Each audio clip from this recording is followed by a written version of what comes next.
안녕하세요. 오늘은 노사민정협의회에서 평택시의 노동과 고용에 관련된 문제를 가지고 지역에 있는 학생, 학부모, 기업 관계자, 학교 관계자와 전문가를 통해서 이야기를 듣고자 합니다.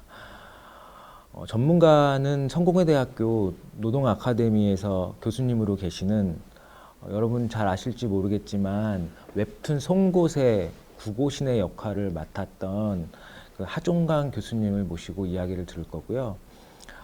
학생 대표로는 국제대학교 총학생회장인 이성현 학생을 모시고 이야기를 들을 겁니다. 학부모 대표로는 금요포럼의 공동대표로 계시는 김은 대표님을 모시고 학부모 입장에 대해서 들을 예정이고요. 학교 관계자로는 평택에 있는 한국복지대학교 취업팀장님인 간구선 팀장님을 모시고 이야기를 들을 예정입니다. 또 기업 대표로는 경기도 외투기업협의회 사무국장으로 있는 김용문 사무국장님을 모시고 기업의 입장에 대해서 들을 예정입니다. 평택시에 있는 그 학교 학생들을 대상으로 저희가 설문조사를 실시했고요. 그 설문조사를 바탕으로 노동과 고용의 문제, 그 다음에 미래의 노동의 문제, 그리고 비정규직과 정규직의 문제까지, 그리고 아르바이트를 하면서 겪는 여러 가지 문제들에 대해서 저희가 오늘 많은 이야기를 나눌 예정입니다. 끝까지 잘 들어주시면 감사하겠습니다. 저희가 이번에 설문조사를 했는데 그 설문조사 결과를 보면 근로자라는 말이 노동자라는 말보다 부정적인 의미를 갖고 있습니다. 그럼에도 불구하고 학생이나 학교 관계자 모두 다 노동자라는 말에 부정적인 의미를 갖고 있다는 대답이 거의 90%를 넘고 있거든요. 왜 근로자라는 말보다 노동자라는 말이 더 부정적인 의미로 사용되고 있을까요? 아마도 노조나 단체 등에서 주로 이제 노동 또는 이제 노동자라는 의미를 많이 좀 사용하다 보니까 다소 좀 투쟁적인 이미지로 다가왔을 것으로 그렇게 생각이 됩니다. 그리고 단어가 품고 있는 기본적인 좀 어감이 대중에게 다소 좀 거부감 있는 이미지를 좀 만들지 않았나 이런 생각도 들고요. 이 기업으로서는 이제 노동, 뭐 노동자, 노동조합 이런 단어 자체가 좀 부담스러운 이제 단어입니다. 사실은 사업주는 이제 노동조합과 늘 또 교섭을 해야 되는 또 그런 이제 프레임이 있다 보니까 약간 뭐가 이제 경직된 느낌 그리고 또 묵직한 느낌이 들 수밖에 없다라고 생각이 됩니다. 한국 사회에서는 뭐 제가 생각하기로도 근로라는 말이 좀 더 친숙한 이미지가 있는 것 같기는 합니다. 하지만 역사적으로 보나 어원적으로 보나 근로라는 말보다 노동이라는 말을 쓰는 게 저는 맞다고 생각을 하거든요. 그리고 뭐 저희가 5월 1일을 근로자의 날이라고 하잖아요. 네. 그런데 세계 모든 나라는 다 노동절이라고 해요. 그렇죠. 한국만 근로자의 날이라고 해요. 네네. 그래서 한국에서도 이제 그 노동절로 바꾸기 위한 시도들을 계속하고 있는데 어쨌든 국회에서 통과가 안 돼서 그 이름을 바꾸지 못하고 있는 것도 있고, 뭐 아시다시피 고용 노동부직 고용 근로부도 아니고, 그렇죠. 예, 그다음에 노동위원회가 있지 근로위원회가 있지는 않아요. 그렇네요. 예, 대부분 다 사회적으로 명칭을 쓰는 데는 다 노동이라는 말로 쓰지 근로라는 말로는 거의 안 쓰고, 근로자의 날 정도만 근로라는 말로 쓰고, 사람을 호칭할 때만 근로라는 말을 쓰거든요. 네네. 그런 걸 봤을 때 사실 이거는 바뀌어야 되는 이미지인데 우리는 이걸 바꾸기 위해서는 어떤 노력이 필요하다고 생각하시나요? 네, 의미상으로 근로자라는 말보다 노동자라는 말이 더 정확하다고 저는 알고 있습니다. 그러나 이제 평상시에 저희가 근로자라는 말을 이렇게 많이 쓰다 보니까 이제 그 단어 자체가 좀 더 이렇게 친숙하게 느껴지지 않았을까 이런 생각이 들고요. 이미 이제 정부에서는 이 정확한 표현을 하기 위해서 계속 이렇게 노동자라고 이제 표현을 하고 있는데 우리 일반 이제 이 사회나 이 국민들이 인식하기에는 근로자라는 말이 당연히 또 이렇게 더 친숙하고 더 이렇게 편안한 느낌을 주고 있다고 생각이 됩니다. 그렇다 보니까 이러한 부분들을 이미 이제 사람들의 머릿속에 다 이렇게 인식들이 고착되어 있는데 이것을 그냥 하루아침에 딱 바꾼다는 것은 쉽지가 않을 거라고 생각이 됩니다. 어차피 바꿔야 되는 상황이라면 좀 더 사회적인 합의를 통해서 좀 순화된 표현을 하나 만들어서 그 순화된 표현을 좀 순차적으로 활용하면 어떨까. 그러면 좀 경직된 부분의 그 느낌을 조금 배제하고 사람들이 좀 이렇게 친화적인 그런 느낌으로 만든다고 하면 좀 더 건강한 사회를 만드는 데 있어서 예, 한 걸음 더 나아갈 수 있다고 생각이 됩니다. 좋은 의견이시긴 한데 제 생각에는 전 세계가 다 노동이라는 말을 쓰는데 한국만 뭐 또 이상한 특별한 말을 만들어서 그 말이 어떤 사회적인 뭐랄까 합의를 도출하기 위해 말을 만든다는 게 뭐 좋은 의견이긴 하지만 실질적으로 이루어질 수 없는 일 같긴 하거든요. 그리고 근로라는 말을 안 쓰기 위해서 다른 말을 만든다는 것도 사실 앞뒤가 안 맞는 말 같기도 하고 그냥 제 생각만 얘기한 것 같기는 한데 그러니까 기업은 기본적으로 노동조합에 대해서 불편함을 갖기 위해서 노동이란 말을 쓰고 싶지 안 하는 거잖아요. 그렇죠. 그리고 네. 이제 언론 보도나 이런 걸 통해서 노동조합에 대해서 굉장히 좀 나쁘게 표현되는 게 많다고 생각을 합니다. 네. 그래서 한국의 노동조합보다, 그러니까 외국에도 다 노동조합이 있는데 외국의 노동조합은 한국처럼 이렇게 강성 노조라는 생각을 별로 안 하는데 네. 한국 사람만 특히 노동조합에 대해서 되게 뭐 투쟁하고 네. 약간 뭐 사측을 힘들게 하고 뭐 이런 생각을 하는데 제가 엊그저께 얘기를 들어보니까 한국에 있는 노동조합 중에 1년 내내 뭐 투쟁을 하거나 뭐 파업을 하거나 어떤 문제 스트라이크를 일으키는 노동조합이 전체 노동조합이 2%. 네. 나머지 98%는 네. 아무 문제가 없이 그냥 네. 교섭만 하고 그냥 이렇게 지내는 게 98%래요. 네. 그럼에도 불구하고 한국 노동조합이 굉장히 안 좋은 인식을 갖고 있거든요. 이 네. 문제는 어떻게 생각하세요? 그 문제는, 그동안에 이 언론에서 마치 그 다수의 모두의 문제인 것처럼 좀 투쟁적이고 아주 강한 그런 스트라이크를 하고 있는 그런 그 노조 단체의 모습들을 9시 뉴스 이렇게 모든 사람들이 보고 있는 그런 시간대에 뉴스로 편성을 한다든가 메인 이슈로 그거를 다룬다든가 이렇게 하다 보니까 우리 국민들의 인식 속에는 노조라고 하고 노동조합이라고 하면 다 저렇게 투쟁적이고 막 화염병 던지고 막 가스 이런 걸로 막 위협하고 하는 이런 모습들이 부정적으로만 부정적인 이 프레임을 이미 우리 머릿속에다가 각인을 시켜놓은 거죠. 그렇다 보니까 노동조합 하면 모든 노동조합이 다 저런 식으로 투쟁적이고 아주 강한 그런 모습으로 대치되는 모습들로 나타나겠구나라고 하는 그런 인식이 우리 일반 그 사회의 저변에 그렇게 기본적으로 형성이 돼 있다고 생각됩니다. 이제 그런 이유 때문에 노동조합 그리고 노조 이러면은 사람들이 그 방금 이제 그 질문하신 것처럼 겨우 2%밖에 되지 않는 그런 그 확률이 있음에도 불구하고 그런 그 비중이 있음에도 불구하고 나머지 98% 전혀 문제 없는데 98%까지도 8%까지도 다 좀 부정적인 그 시각으로 보여진다는 것은 이것은 좀 뭔가 프레임이 잘못 만들어지지 않았나 하는 그런 생각이 듭니다. 네. 제가 또 다른 질문을 해서 그 노동이랑 노동자라는 그 표현을 싫어하면서도 실제로 조사 결과를 보면 본인은 나중에 노동조합에 가입하고 싶다라는 의견이 가입하지 않겠다는 의견보다 훨씬 높거든요. 그리고 본인은 노동자라는 말을 싫어함에도 불구하고 나는 미래에 노동자가 될 거냐고 물었을 때 노동자가 된다고 하는 의견이 월등히 높습니다. 네. 그 이유가 뭐라고 생각하세요?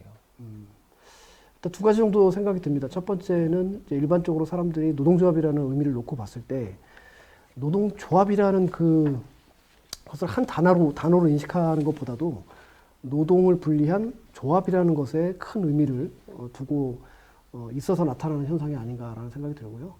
노동이라는 표현은 조금 이제 강한 어감 때문에 이제 거부감이 있을 수 있고 조합이라는 의미는 단체의 힘, 뭐 긍정적인 단어로 이렇게 우리가 인식할 수 있는 그런 부분이기 때문에 당연히 조합에 가입하는 것에 대해서는 거부감이 없는 결과가 나왔다고 생각이 됩니다. 두 번째로는 모두가 그렇지는 않겠지만 기업에 입사하면 부당한 대우는 항상 기본적으로 존재할 것이다라는 그런 관성적인 생각 때문에 노동조합 가입을 통해서 여러 가지 문제를 해결받을 수 있다. 도움을 주는 곳이다. 이렇게 사람들이 인식을 하고 있기 때문에 노동조합에 가입하고 싶다는 의사가 다수 나타난 이유 중에 하나일 것이라고 생각을 합니다. 이제 좀 다른 문제를 질문드리고 싶은데요. 이제 교육에 대한 문제인데 그 외국의 사례를 보면 대부분의 뭐 중학교나 고등학교 교과서에 노동 관련된 수업이 들어있거나 내용들이 다 들어져 있어요. 그리고 뭐 교섭을 하는 수업도 하고 그런 수업하는 게 그냥 일상화돼 있습니다. 그거 당연히 하는 거고. 그런데 이제 한국의 교육에는 그러니까 노동 관련 교육이라든지 뭐 노동조합 관련된 교육은 당연히 없고 그런 교육을 뭐 교과과정에 편성도 안 돼 있고 그냥 특별활동 시간에 뭐 몇 시간 정도 듣는 수준으로 이제 교육을 받고 있거든요. 물론 예전에 비해 예전에 아예 안 하다가 지금은 그 정도 하는 것만도 충분히 많이 한다고 생각할 수도 있겠지만 그 학교 교육 안에 노동 교육을 집어넣는 거에 대해서는 어떻게 생각하시는지 좀 의견을 듣고 싶습니다. 네, 우선 학교 교과 과정에 노동법 교육을 편입시키는 것은 꼭 필요하다고 생각이 됩니다. 만약에 노동법 교육이 교과 과정에 편입된다는 것을 이제 가정했을 때, 다만 이제 제가 드리고 싶은 의견은 노사 양측의 입장을 적절하게 이렇게 반영해서 균형 있는 그런 교과 과정으로 편성을 한다고 하면 적극적으로 환영하지 않을까 생각이 됩니다. 근데 그 동안에 이제 뭐 여러 번 우리 국가의 정권들이 이렇게 세대 교체가 되면서 교체가 되면서 어떤 특정 이념을 가진 쪽으로 성향을 가진 쪽으로 이렇게 치우쳐서 하다 보니까 이 노동법 교육을 한다라고 하면은 그냥 또 사람들이 또 인식 속에 이거는 뭔가 또 편향된 교육을 하지 않을까 또 이런 또 인식이 생길 수가 있다는 거죠.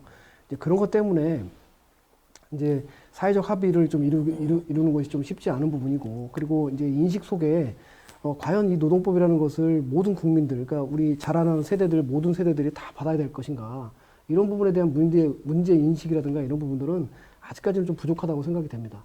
이게 이제 선진국처럼, 우리나라도 이제 선진국에 들어왔지만 선진국처럼 노동을 존중하고 노동을 기반으로 하는 그 사회의 이런 이 모든 그 메커니즘이 당연하다고 생각이 되면 당연히 거기에 따르는 그 노동법 교육은 필요할 것이라고 생각이 되는데, 아직까지 우리의 인식은 그 수준까지는 올라와 있지 않아서 그렇다고 생각이 됩니다.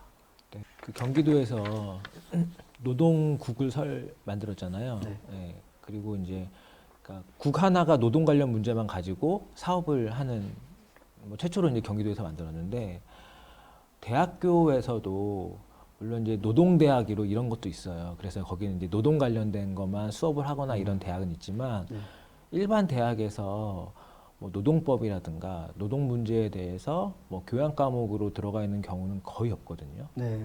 그래서 왜 대학에서도 여러 가지 과목들을 많이 만들 수 있고 본인이 선택해서 왜냐하면 대학을 졸업하고 나면 이제 취업을 해야 되면 본인이 그 법에 대해서도 알아야 되고 취업한 후에 자기의 어떤 권리를 찾아야 되는데 왜 그런 교육은 전혀 이루어지지 않고 있을까요?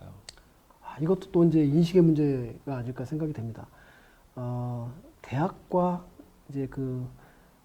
학생의 입장에서 관점에서 한번 생각을 해보면, 현재 재학생들은 지금 정식 취업을 한 노동자가 아니라 소소하게 이제 임시적으로 노동을 하는 이제 학생 신분이기 때문에 노동법에 대한 그 노동법 수업에 대한 그 필요성을 절실히 느끼지 못하고 있다라고 생각이 됩니다.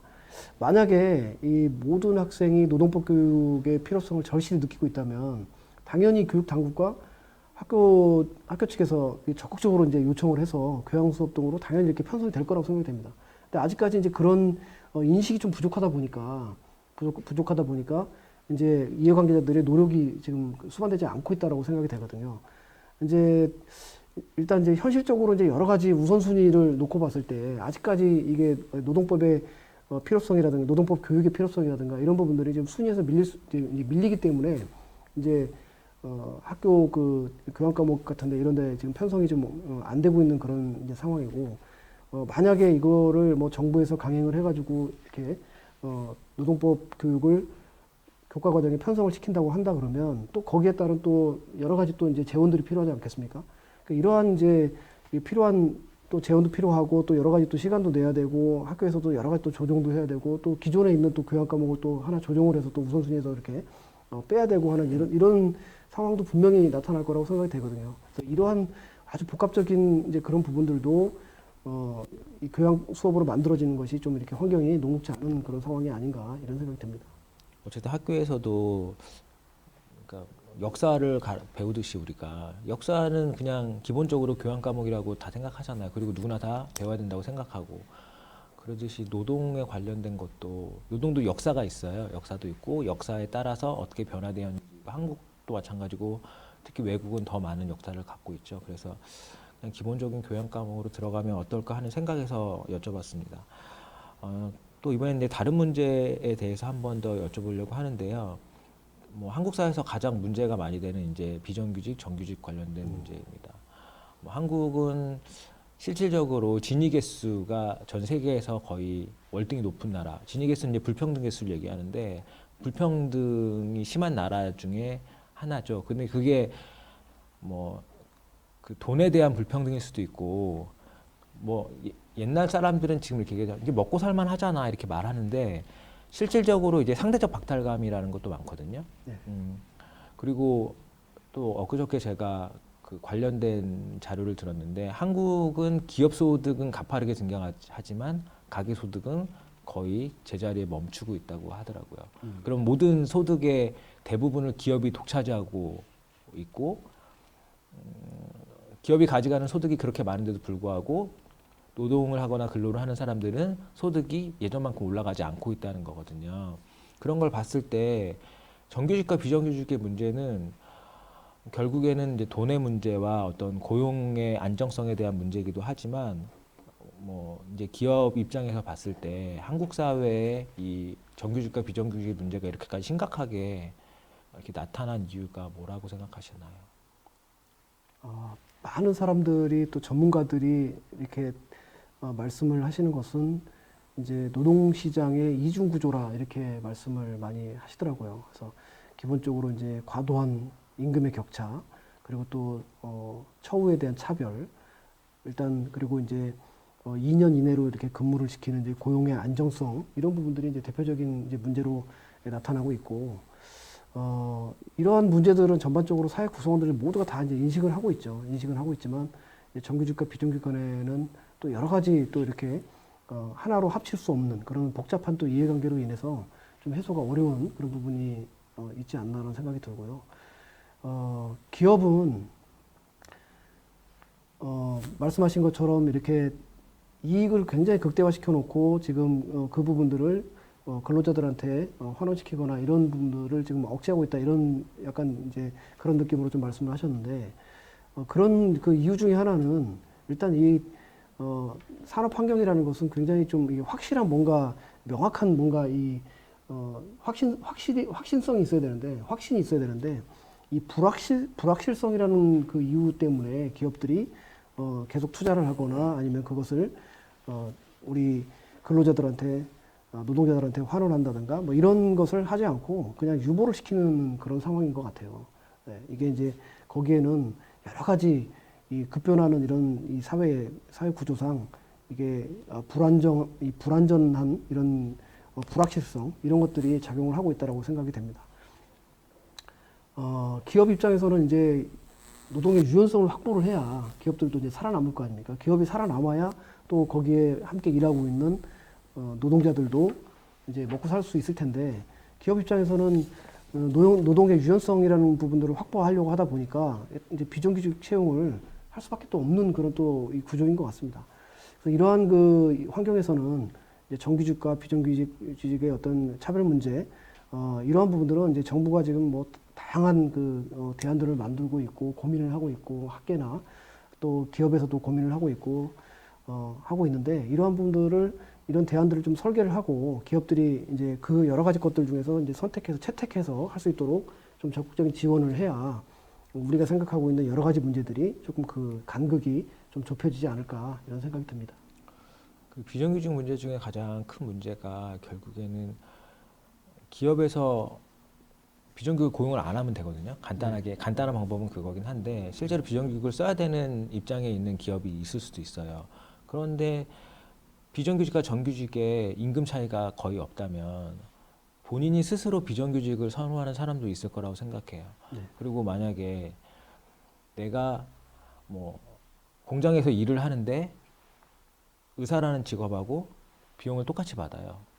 근데 나는 의사가 되고 싶진 않고 뭐 공장에서 일하고 싶어요. 그러면 의사가 되려고 그렇게 노력하는 사람보다는 자기가 하고 싶은 일들을 찾아서, 그러니까 어느 직업이든 간에 그 직업에 따른 뭐랄까 임금이 거의 비슷한 수준이라고 한다면 내가 직업을 선택하는 데 있어서 되게 여러 가지 방면으로 선택할 수 있을 것 같아요. 지금처럼 그렇죠. 공무원 한다고 막 네. 몇백 대 일 이렇게 안 되고, 네. 그런데 비정규직이라고 하고 임금 격차가 너무 심하다 보니 실제로 내가 비정규직으로 내가 시간을 활용하면서 일하고 싶어도 그렇게 못하는 경우들이 너무 많잖아요. 그렇죠.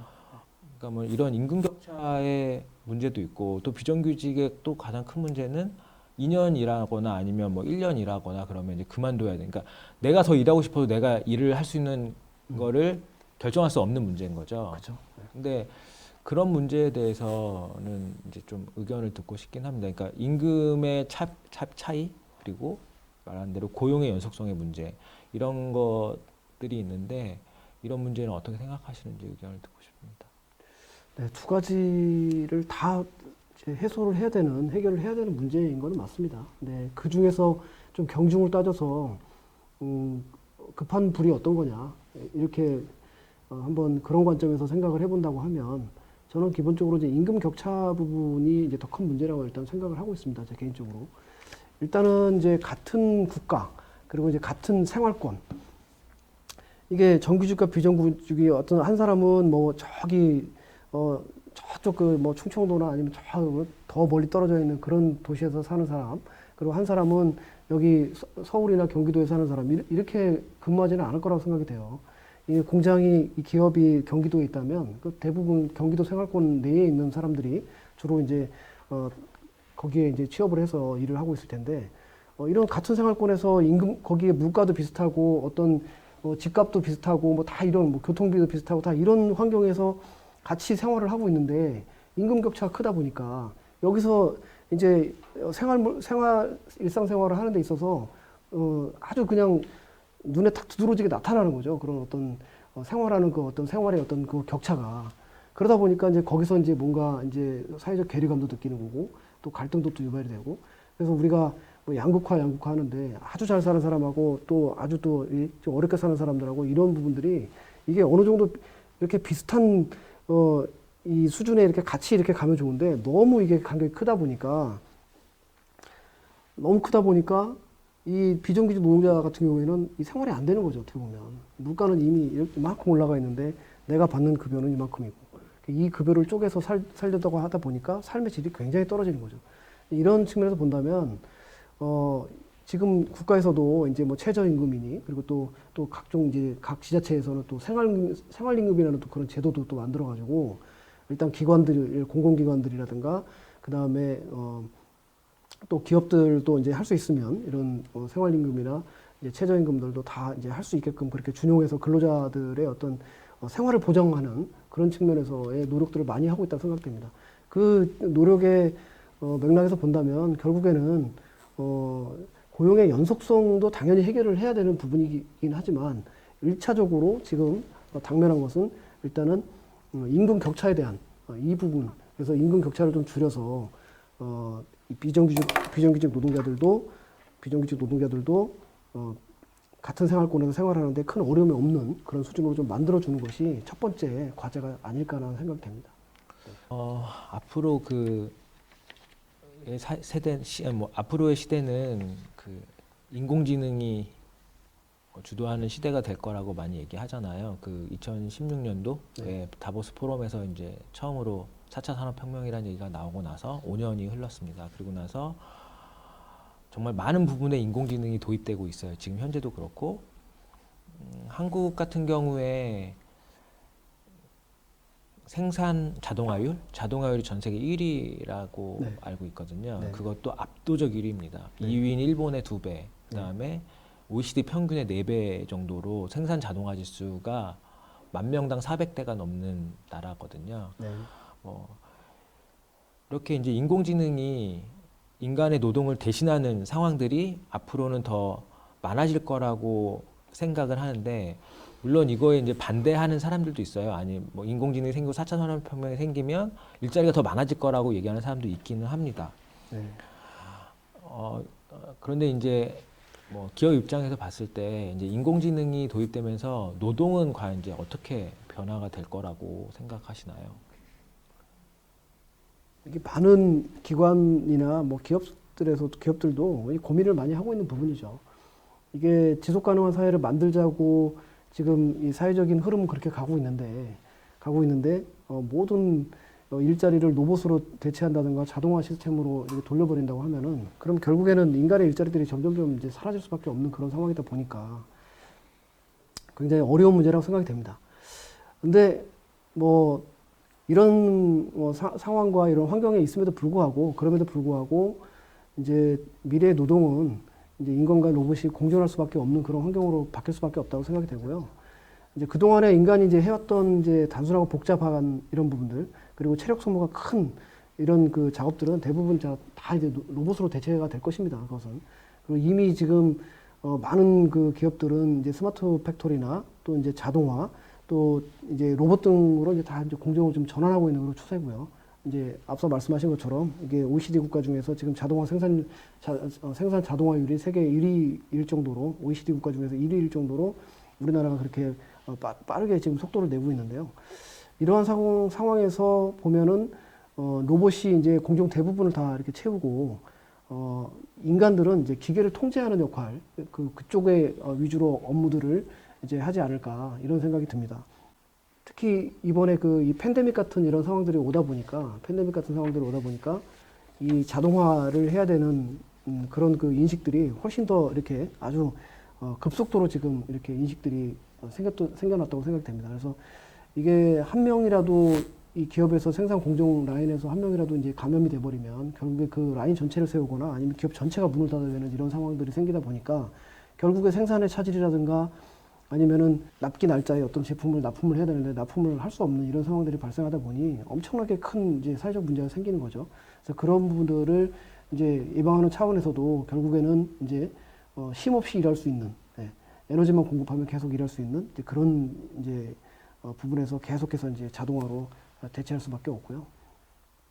다만 이제 사회가 이제 지속 가능성이라는 그런 부분들을 계속 강조를 하고 있고 이제 ESG라는 부분들도 이제 또 새로운 또 그런 또 패러다임이 또 생겨서 하고 있기 때문에 이제 아무리 이제 로봇들로 대체를 한다 하더라도 인간이 할 수 없는 부분들을 우선적으로 로봇으로 대체를 하고요. 그리고 인간만이 할 수 있는 그런 부분들은 이제 당연히 존재할 수 이제 아주 앞으로 큰 먼 미래로 간다 하더라도 인간만이 할 수 있는 그런 부분들은 계속해서 존재할 거라고 생각이 돼요. 그래서 인간만이 가지고 있는 이제 정서적인 어떤 지식, 그리고 이제 컴퓨터를 제어하고 이제 오퍼레이팅하는 그런 시스템 관리하는 쪽, 대부분 다 그런 쪽으로 이제 일자리가 좀 전환이 될 거라고 생각이 되고, 그래서 이제 많은 전문가들이 뭐 제 의견도 마찬가지지만 결국에는 이제 정신 노동을 하는 쪽으로 대부분 일자리가 이제 전환이 될 것이다. 이런 생각을 전문가들의 의견에 맞춰서 저도 그런 생각을 하고 있습니다. 말씀하신 대로 이제 로봇이 인간의 노동을 대체하게 되면 물론 거기에 반응해서 인간이 할 수 있는 일을 하는 사람도 있겠지만 일을 못 찾거나 예전에는 뭐 10명이 일했는데 지금은 뭐 5명 일하건 3명 일하건 나머지 인력들은 일을 못하는 경우가 발생할 가능성이 높다고 생각을 하거든요. 이제 그런 잉여 인력이 발생했을 때 그 잉여 인력들은 미래에 무엇을 하면서 그러니까 노동을 한다고 하면 어떤 것이 노동이고 무엇을 하면서 살 수 있을 거라고 생각하시나요? 그리고 또 이거에 관련돼서 요즘 이제 한참 이슈가 되는 기본소득도 여기에 관련돼 있거든요. 실질적으로 그러니까 노동을 안 해도 그러니까 국가에서 일정 부분의 돈을 준다고 하면 굳이 노동을 안 하고 살 수 있는 거잖아요. 잉여 인력은 과연 무엇을 할 거며 또 잉여 인력은 미래에 어떤 노동을 할 건지에 대해서 좀 구체적으로 얘기해 주시면 좋겠습니다. 제가 이제 뭐 노동을 이제 전문으로 연구하는 이제 연구학자가 아니다 보니까 아주 그 깊이 있는 어떤 일자리를 구체적으로 어떤 일자리를 어떤 일자리가 만들어질 것인가 여기까지는 사실 고민을 다 못 해봤습니다. 그래서 아주 깊이 있는 부분들은 말씀드리기 좀 어렵지만 이제 어떤 이제 조사 보고서를 제가 봤더니 앞으로 이제 사라질 일자리 중에서 약 19%가 이제 공장의 노동자 일자리가 없어진다고 합니다. 그래서 이제 인간이 할 수 있는 일들은 그럼에도 불구하고 무궁무진하게 남아 있어요. 저는 그렇게 생각을 합니다. 무궁무진하게 남아 있는데 아무리 인공지능이 발달하고 로봇이 대체가 된다 하더라도 인간이 할 수 있는 그런 일자리들은 대체를 할 수 없다. 이것은 변하지 않는다. 이렇게 저는 생각이 되고요. 그래서 요즘에 이제 많은 분들이 고민을 하는 이제 부분이 바로 이제 말씀하신 것처럼 이제 인력 재배치, 이제 노동력의 재배치 이런 부분들이 이제 새로운 과제로 떠오른 거죠. 그래서 이제 없어지는 부분들 그리고 없어지면 또 새로운 부분들이 또 이렇게 창출이 되고 창조가 되지 않습니까? 그래서 한쪽에 이렇게 편중돼 있고 한쪽에 모여 있던 것을 이렇게 집중돼 있던 것을 이제는 다른 곳으로 옮겨서 일자리를 이제 일을 할 수 있도록 노동을 할 수 있도록 그렇게 이제 만들어 주는 것을 우리가 이제 인력 재배치라고 그렇게 얘기를 하는 것 같습니다. 그래서 그런 이제 인력 재배치를 통해서 인간들이 가지고 있는 특유한 이제 정서, 뭐 다양한 이제 인간의 감정 절대 로봇들이 할 수 없는 거죠. 아무리 이제 뭐 딥러닝 기술이 뛰어나고 그래서 AI 기술이 아주 뭐 고도화된다 하더라도 그래도 인간의 손에서 전달되는 아주 예민하고 그 독특한 인간만이 가지고 있는 그런 장점들, 이러한 부분들에 초점을 맞춰서 일자리들이 만들어지지 않을까라고 생각이 될 것이고요. 그렇게 일자리가 만들어지면 기존의 이제 공장 이제 노동자들이 이제 그쪽으로 재배치가 될 것이라는 생각이 됩니다. 그래서 공장 노동자들의 이제 상당수는 이제 시스템 이제 관리자의 역할로 다 재배치가 되지 않을까. 그리고 이제 이 4차 산업혁명이 지금 진행이 되는 가운데 AI가 많은 부분을 대체하겠지만 이제 이렇게 산업이 고도화되면서 만들어지는 새로운 일자리가 또 있을 겁니다. 그 새로운 일자리로 인력이 이동하는 재배치되는 이제 그런 구조로 갈 거다라고 생각이 됩니다. 4차 산업혁명이 그 불평등을 더 저는 가속화시킬 거라고 생각은 하거든요.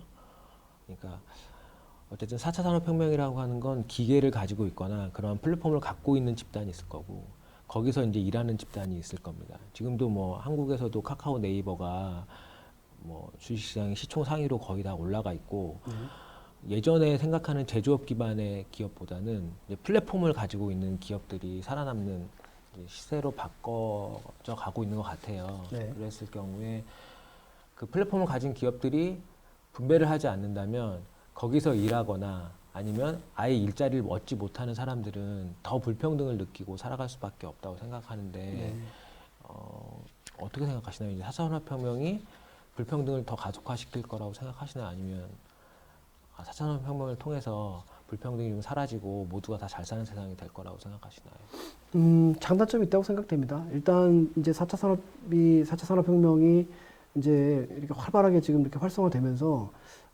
최근에 이제 새로운 일자리라는 것이 이제 플랫폼 일자리라고 이제 여러분들이 다 아실 겁니다. 이제 그런 일자리들이 만들어졌죠. 만들어졌는데 그것을 적용해가지고 이제 활용을 하다 보니까 많은 문제점들이 나타나고 있습니다. 이게 결국에 플랫폼 노동자들이 정규직이 아니고 일정한 급여를 받는 것이 아니고 이제 일한 만큼 본인이 이제 업무를 한 만큼 노동을 한 만큼만 이제 벌 수 있는 이제 그런 구조로 가다 보니까 여기서 지금 이제 뭐 엊그제도 보니까 어떤 일정한 공간에 모여서 시위를 하는 모습들을 봤습니다. 이제 플랫폼 노동자들이 결국에는 이제 뭔가 좀 목숨을 담보하는 지금 그런 일을 하고 있다 이렇게 말씀을 하시면서 어려움을 말씀을 하시는 거죠. 결국에 이런 겁니다. 이게 어떤 것들이 이제 순환 구조로 이제 가는 거죠. 이게 4차 산업혁명이 이제 이렇게 활성화되면서 또 새로운 이런 플랫폼 일자리라는 것들이 만들어지고 그 플랫폼 일자리가 만들어지면서 당연히 거기서 나타나는 어떤 사회적인 문제들이 또 양산이 되고요. 그러면 그 문제들이 그냥 그거를 계속 안고 갈 거냐? 그렇지 않습니다. 이제 마찬가지로 이제 뭐 국감에서도 지적이 되고 많은 이제 언론이나 이런 데서 지적이 되다 보니 그런 이제 재벌 총수나 아니면 이런 그 플랫폼 시스템을 가지고 있는 그런 회사들의 대표들이 이런 부분들은 하지 않겠다. 또는 나는 이런 부분들은 사회에 같이 이렇게 함께 공유하면서 하겠다라고 하는 그런 선언들도 지금 이제 앞다퉈서 하고 있는 그런 모습들입니다.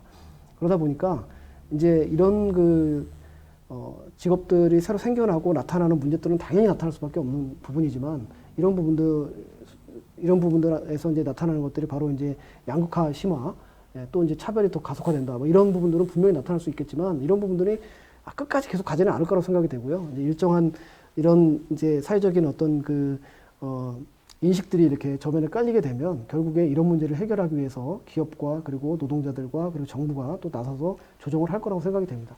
그러다 보면 초기에 나타나는 문제일 뿐이지 이게 앞으로 우리 사회가 계속해서 지속하는 데 있어서 계속 안고 가야 되는 문제, 물론 소소하게 안고 갈 수 있겠지만 아주 그 문제가 핵심적으로 계속 달고 가지는 않을 것이다라는 그런 생각입니다. 마지막 질문입니다.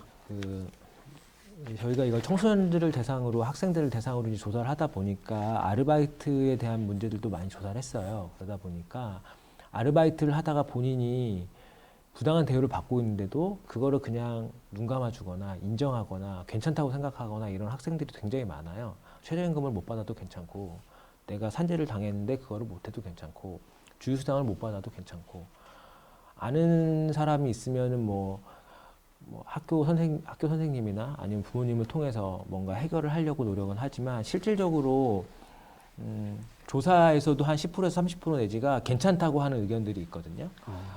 그런데 이제 본인이 이제 부당한 일을 당했어요. 그러면 이거를 뭐 본인 스스로 해결할 수도 있지만 우리가 어떤 방법을 통해서 이 아르바이트를 하다가 당하는 이런 어려운 문제들을 해결할 수 있을까요? 네, 뭐 어려운 문제인데요. 이제 저도 딸이 있어서, 저도 자녀가 있어서, 저 자녀가 지금 대학생인데 지금 아르바이트를 이제 하면서 생활을 하고 있습니다. 그러니까 아르바이트를 하면서 생활을 하고 있어서 제가 이제 질문을 해봤습니다. 혹시 네가 일을 하다가 부당한 일을 당하면 어떻게 해결을 할 거냐 이렇게 질문을 해봤더니 일단 사장님하고 독대를 해서 촘촘하게 한번 따져보겠다 이렇게 얘기를 하더라고요. 그래서 그러면 거기서 나타나는 문제를 사장님께서 해결을 안 해주려고 이렇게 거부를 한다면 그럼 그 다음 방법은 어떤 방법으로 하겠냐라고 했더니 인터넷 검색을 해보겠다. 인터넷 검색을 해보겠다. 이런 이제 의견을 얘기하더라고요. 그럼 검색을 한 다음에 어떻게 할 거냐 그랬더니 노동청에 신고를 해야 된다. 이렇게 얘기하더라고요. 노동청에 신고해야 된다.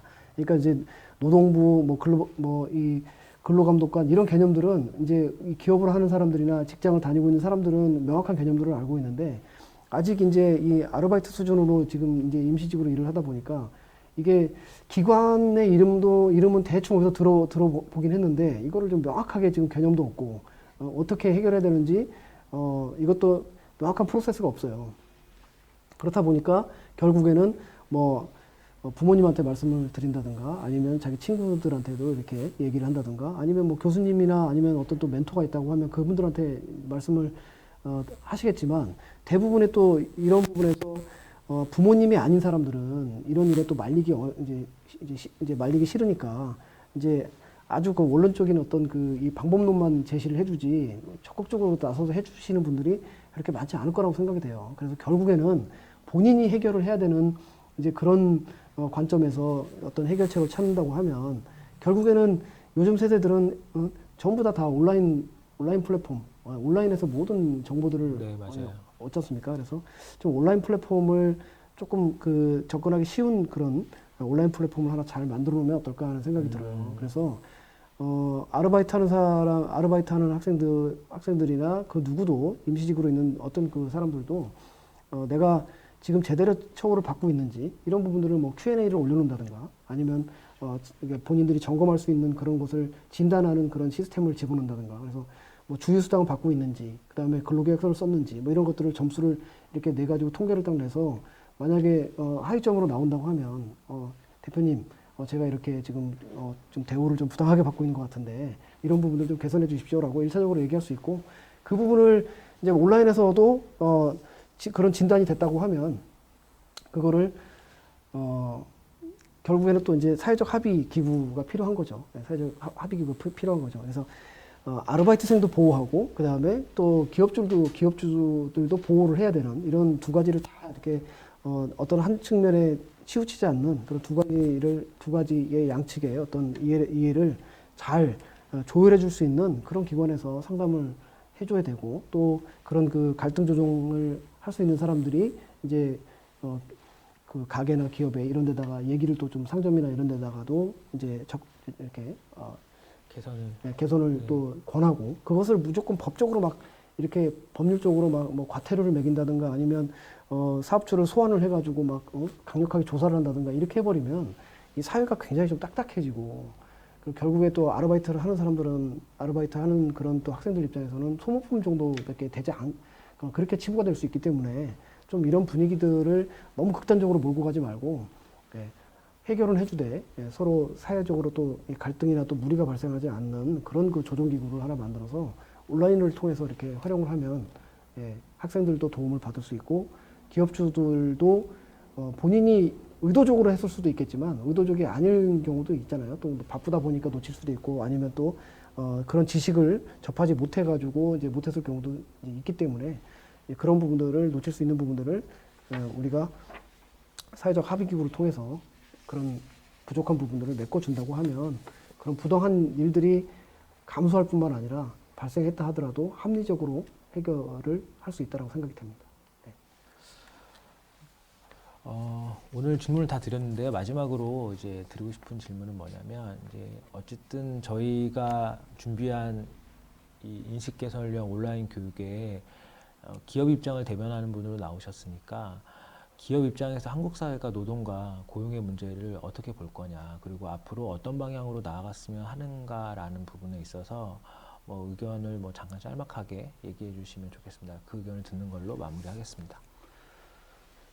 굉장히 어려운 문제인데요. 평상시에 머릿속에 그런 생각들은 늘 존재하고 있었지만 이것을 또 이제 정리해서 말씀을 드려야 되는 상황이다 보니까 좀 많이 좀 어렵습니다. 어려운데 한 몇 가지 말씀을 좀 드리겠습니다. 뭐 첫 번째는 일단 모든 이 사회가 지금 우리 이 사회가 알고 있는 것처럼 이 노동시장이라는 것이 이제 이중구조라고 해서 이제 어떤 그 정규직과 비정규직 간의 어떤 차별의 문제, 그 다음에 지금 뭐 최저임금이나 어떤 생활임금 이런 제도를 만든 것처럼 임금에 대한 문제, 이런 부분들이 갈수록 더 심화되고 있고, 그리고 고용의 안정성 측면에서도 마찬가지로 이것도 점점점 어떤 계약직이나 아니면 임시직이나 이런 쪽을 기업들도 선호하고, 예, 이런 현상들이 계속해서 이제 나타나고 있는데, 우리나라도 이제 선진국이기 때문에 이제 선진국에 걸맞는 그런 그 어떤 직업의 패러다임, 그리고 이 노동시장의 패러다임을 조금 더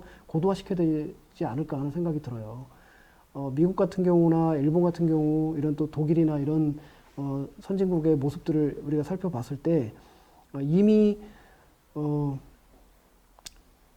노조나 이런 부분들은 이제 기업을 운영하기 위한 하나의 필요한 기구로 이렇게 존재를 하고 있고, 어떤 회사와 대치해서 어떤 노동자의 어떤 문제를 대변하고 이런 쪽보다는 이제 회사를 기업을 운영하는 데 있어서 당연히 구성원의 하나의 개체로서 함께 가는 그런 존재로서 이렇게 살아가고 있거든요.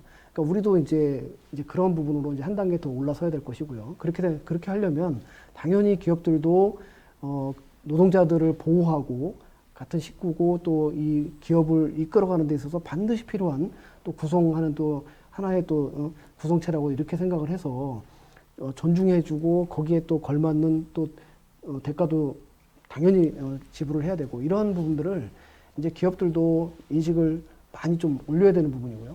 그래서 ESG라는 부분들이 어떻게 보면 이제 그런 부분들을 전반적으로 한 단계 끌어올리는 역할을 하지 않을까. 이제 ESG라는 것이 이제 초기 단계인데 유럽 같은 경우, 유럽이나 미국 같은 경우에는 ESG를 하지 않는 기업들은 이제 거래를 하지 않을 정도로 이제 이렇게 엄격하게 뭔가 가이드라인을 만들고 있습니다.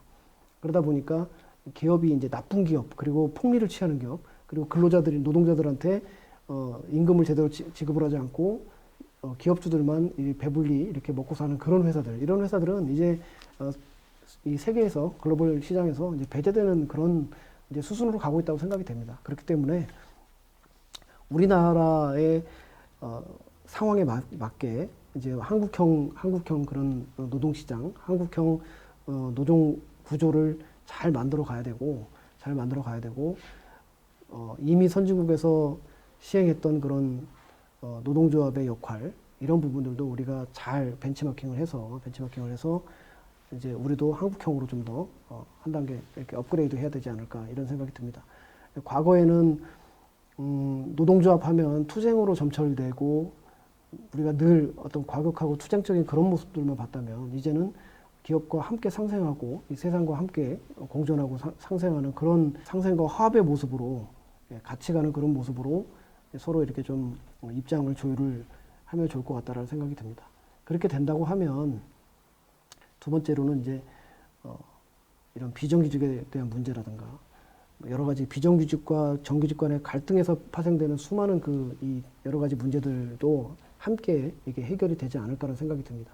거기에 마찬가지로 이제 세 번째로는 정부에서 이제 역할인데 정부에서도 너무 과도하게 기업을 이렇게 압력을 가한다든가 너무 노동자를 보호한다는 그런 미명하에 표를 인식해서 의식해가지고 너무 기업을 압박을 해가지고 기업들한테 과도한 단기간에 과도한 뭔가 무리한 성과를 요구한다든가 이렇게 돼버리면 결국에 이 사회는 갈등으로 갈 수밖에 없거든요.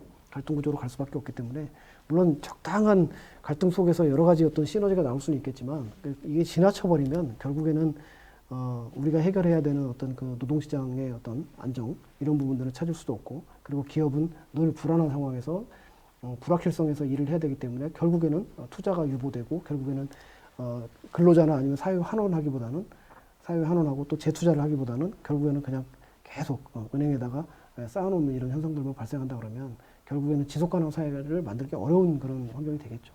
그래서 한 세 가지 정도 말씀드렸는데 어떤 기업도 노력을 해야 되고 그리고 노동조합도 이제 선진국의 사례들을 봐서 우리가 한 단계 더 한국형으로 업그레이드된 그런 모습으로 갖춰야 되고 정부도 지나치게 어떤 부분에서 압박하거나 아니면 표를 의식해서 만들어 놓은 그런 제도보다는 이제 모든 사회 구성원들이 함께 살 수 있는 그런 이제 구조로 조율을 해 나가야 된다. 이렇게 제 의견을 마치겠습니다. 네, 오늘 장시간 고맙습니다. 네, 감사합니다. 오늘 노동과 고용에 대해서 많은 이야기를 나누었습니다. 실질적으로 각 분야에 계신 분들의 생각들이 많이 다른 것도 느꼈고요. 또 우리 사회가 어떻게 나가야 된다고 하는 비슷한 생각들도 많이 가지고 있다고 생각합니다. 특히 노동에 대해서 좀 더 긍정적인 사회가 되었으면 좋겠습니다. 그리고 우리가 앞으로의 미래에는 우리 자녀들을 위해서 그 자녀들이 살아갈 세상을 위해서 어떤 것을 할 것인지 좀 고민하고 이런 사회 정책들이나 국가의 정책들이 만들어지는 사회가 되었으면 좋겠습니다. 평택시에 있는 많은 관계자분들이 참여해 주셔서 본인들의 이야기를 솔직히 말씀해 주셔서 감사드리고 또 전문가이신 우리 하종관 교수님께서 좋은 말씀 해주셔서 감사를 드립니다. 이상으로 저희가 준비한 모든 것들을 마치도록 하겠습니다. 감사합니다.